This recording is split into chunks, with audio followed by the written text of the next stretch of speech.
Mathematicians have the propensity to be eccentric more than most people. But there was no hint that it would shade over into fully delusional psychotic behavior. We were all aware that he had a great career that was shattered in a few minutes. It was a very disastrous fall of someone who was promising beyond any reasonable limit. He was so incredibly himself, so special, so unusual. He was just an oddity, and there was something sweet about it. The idea that someone who had been mentally ill and impoverished and really on the fringes of society for decades was being considered for a Nobel Prize, I thought that was amazing. Madness can be an escape. If things are not so good, you maybe want to imagine something better. In madness, I thought I was the most important person of the world. And people like the Pope would be just like enemies who would try to put me down somewhere.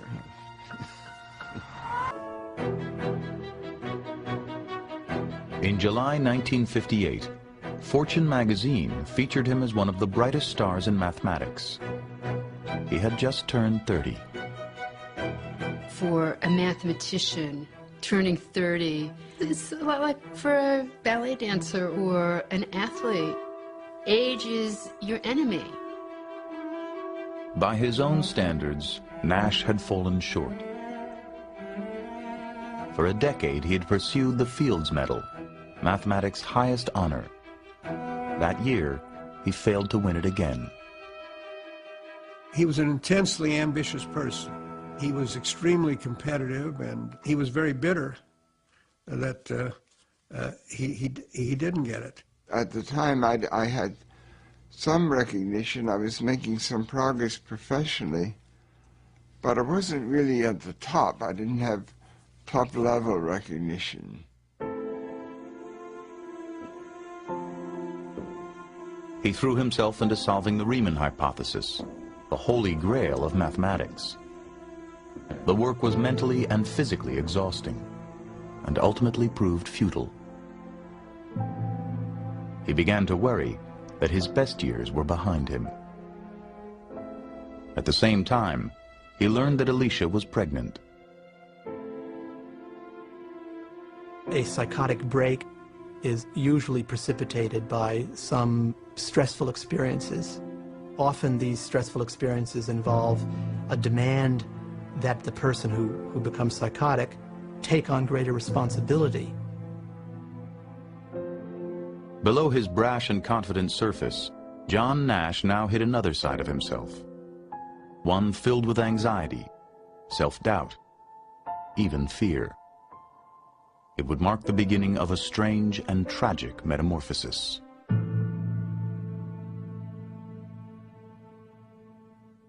Common room at MIT and claimed that powers from outer space were sending him coded messages in the New York Times.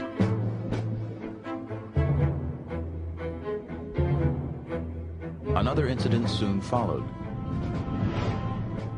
He interrupted a lecture to announce that he was on the cover of Life magazine, disguised as Pope John XXIII. He knew this, he said, because 23 was his favorite prime number. Then he began noticing a curious pattern on the MIT campus. Men wearing red ties.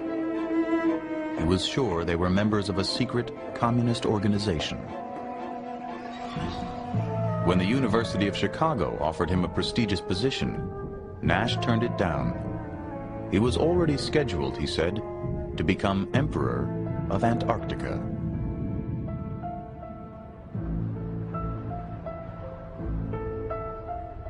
John talked about the people from outer space who were destroying his career and the international organizations that were attacking him. Somebody you've known for a long time, to hear this kind of news is very unsettling. really his personality seemed to change in a period of a week or so. It was very fast. I mean, you're seeing a mind disintegrate in front of you. I felt shocked. The math department chairman thought Nash was having a nervous breakdown and relieved him of his teaching duties in February. Still, Nash continued to unravel. One night, he painted black spots all over the bedroom wall. Alicia tried to handle it herself, but at a certain point, it overwhelmed her. And when she turned to a psychiatrist, she was ultimately advised that he should be hospitalized.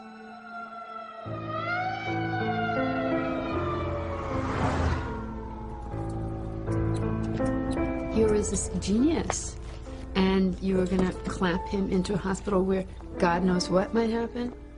I think it was very tough. I didn't feel that I belonged locked up.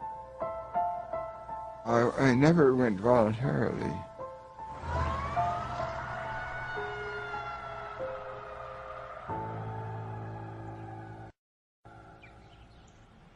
Nash was taken to McLean Hospital, a private psychiatric facility outside Boston known for treating the wealthy and famous. He was diagnosed with paranoid schizophrenia and given an injection of Thorazine to calm him down.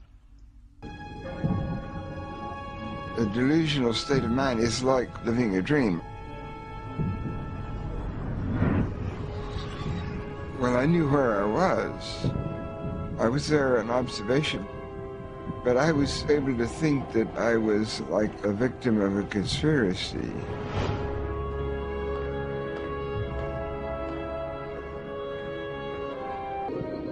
In madness, I saw myself as some sort of a messenger having a special function. Like the Muslim concept with Muhammad, the messenger of Allah.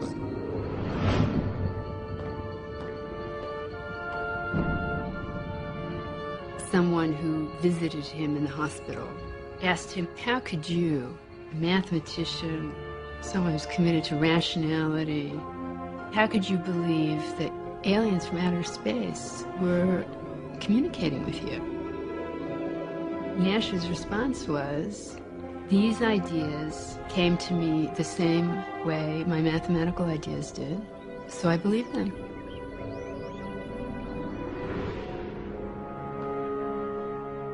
I began to realize I would not be getting out of the hospital unless I conformed and behaved normally. And so in part I would do that as if I would be sweeping the delusions under a rug, and they were able to come out later on. It could be triggered, and I would move very quickly to accepting it again. Nash retained a lawyer who secured his release after 50 days of hospitalization. Within weeks, he resigned from MIT, withdrew all the money from his pension fund, and announced he was leaving for Europe. I envisioned a hidden world where the communists and the anti-communists were really the same. They were sort of schemers. I had the idea that some of the people like Eisenhower and the Pope and the powers that be might be unsympathetic to me.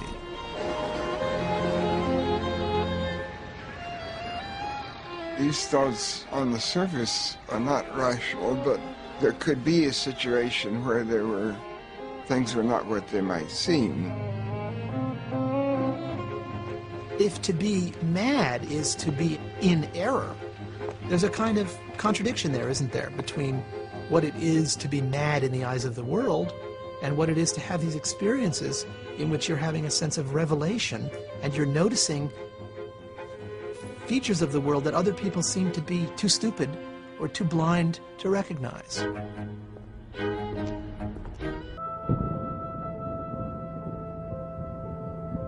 Less than 2 years after his release from McLean, Nash was hospitalized again. Alicia, Virginia, and his sister Martha committed him to Trenton State Hospital. the former New Jersey lunatic asylum. Nash endured insulin treatments 5 days a week for 6 weeks. His symptoms diminished, and after 6 months of confinement, he was finally discharged. No one knew what the long-term effects of his treatment might be. Later called his remission periods interludes of enforced rationality. To some extent, sanity is a form of conformity. People are always selling the idea that people who have mental illness are suffering, but it's really not so simple. I think mental illness or madness can be an escape also. In 1961, Nash was 33 and unemployed. Former Princeton colleagues secured him a research position, and he managed to publish a paper on fluid dynamics, his first piece of work in 4 years. He seemed to be better, but inside Nash felt a sense of loss. Rational thought, he wrote, imposes a limit on a person's relation to the cosmos. He later called his remission periods interludes of enforced rationality. To some extent, sanity is a form of conformity. People are always selling the idea that people who have mental illness are suffering, but it's really not so simple. I think mental illness or madness can be an escape also. Less than a year after moving to Boston, Nash stopped taking his medication, and his symptoms resurfaced. These medicines interfere with vitality, with drive, with thinking. So the price that many patients had to pay from being on these medicines was that they felt lifeless, like it takes away their soul. His delusions were now joined by a chorus of voices in his head.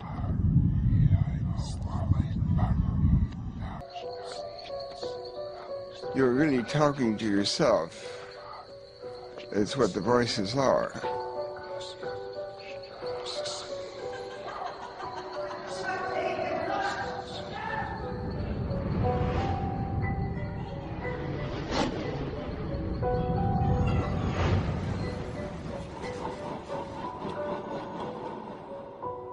He said he understood that there was something that went on between people that was alien to him. He was sort of enclosed in a bubble, that he felt lonely.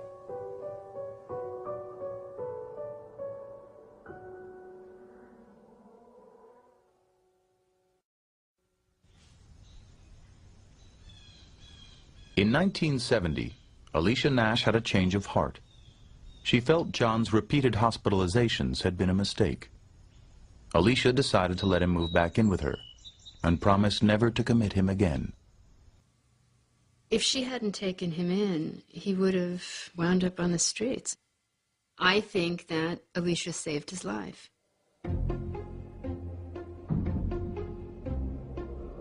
Princeton students began noticing a strange sight on campus. Entire blackboards filled with minutely written formulas and secret codes. Rumors spread it was the work of a mysterious figure who wore red sneakers and kept to himself. They called him the Phantom. There were all kinds of myths about him.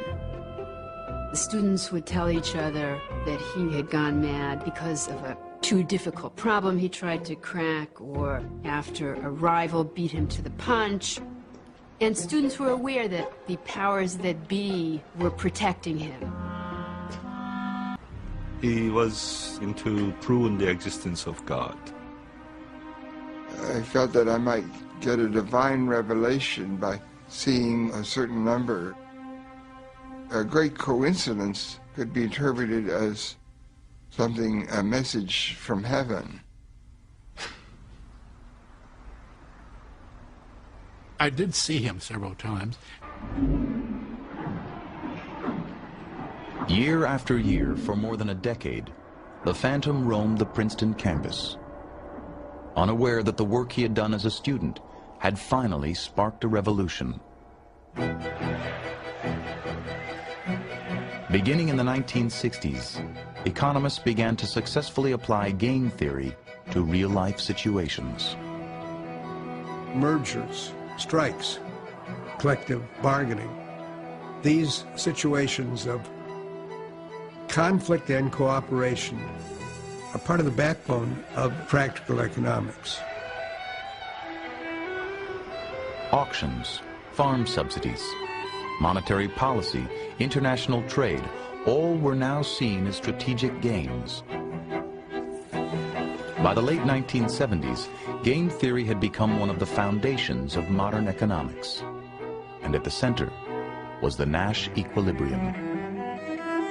There are not more than 10 ideas in the post-war period, which we could say are equivalent.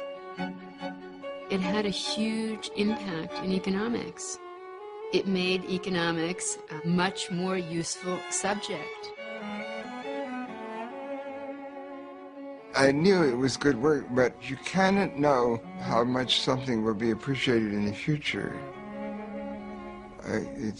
You don't have that crystal ball.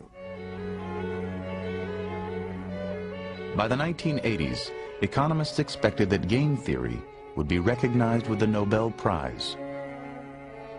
Year after year, it didn't happen.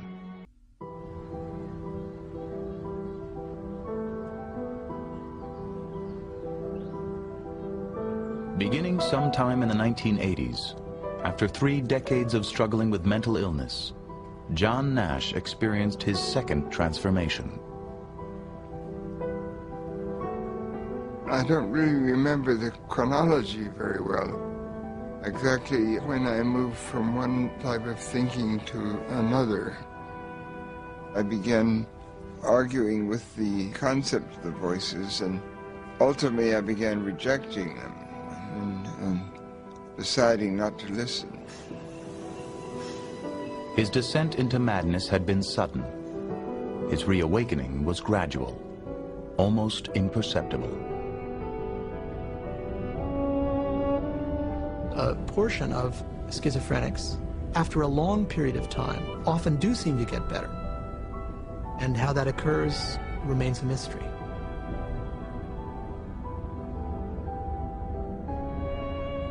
Slowly, he became more engaged and lucid. Word of his remarkable recovery spread. Those around him assumed new antipsychotic drugs were helping. But Nash had stopped taking medication in 1970. I said, "John, how in the devil have you recovered?" He said, "I willed it. I decided I was going to think rationally." He has said that he more or less put his hallucinations aside, like a conscious decision. I mentioned that to somebody, and she said, "Well, why didn't he do it sooner?" The fact that people did not abandon him, that there were people who treated him like a human being, made it possible for him to re-emerge. 2 American professors and a German researcher have been awarded the Nobel Prize in Economics. The 3 winners of today's Nobel Prize played major roles in bringing the principles of game theory to economics. Princeton's John Nash was cited for developing what has become known as the Nash equilibrium, pioneering theory about the point at which conflicts get resolved. Under the theory, companies...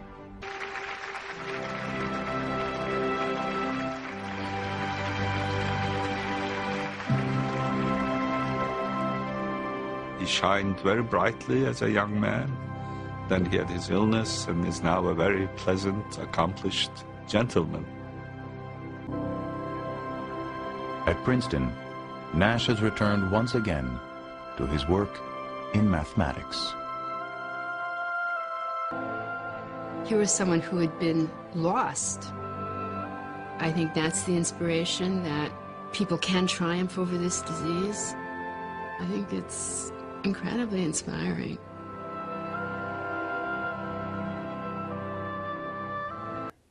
Having recovered, looking back on that period of time, how do you analyze it, looking back on it?